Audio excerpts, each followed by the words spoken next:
Maayong buntag sa tanan. Ang Ramon F. Magsaysay Elementary School na nahimutang sa Juan de la Cruz Street, Daliao, Turil, Davao City. Magpahigayon og Brigada Eskwela. Magsugod na pud ang atong enrollment. Sugod karong adlaw, June 1 hangtod June 11, 2026.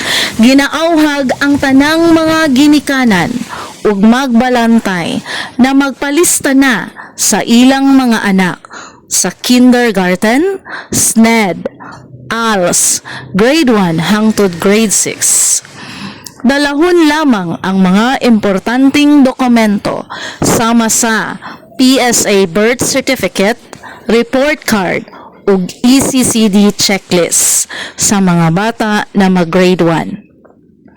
Among ginaauhag usab ang tanang ginikanan, magbalantay, alumni, voluntaryo, estudyante ug tanang interesadong stakeholders sa pag-apil ug pagsuporta ni ining tibuok simana nga kalihukan o Brigada Eskwela 2026 sa atong tulonghaan na adunay tema Bayanihan sa Paaralan, nagkakaisa para sa kaayusan at kaalaman.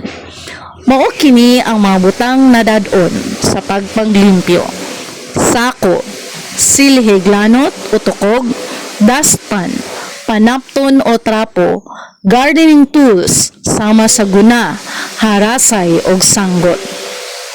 Ang inyong tabang og suporta, mapadonasyon o serbisyo man, dako kayog epekto aron mamahimong luwas sa resgo og safe ang eskwelahan alang sa tanan, ilabi na sa mga kabataan. Dali na, magpalista na, tara na, magbrigada eskwela na ta. Anhin na kamo sa Ramon F. Magsaysay Elementary School.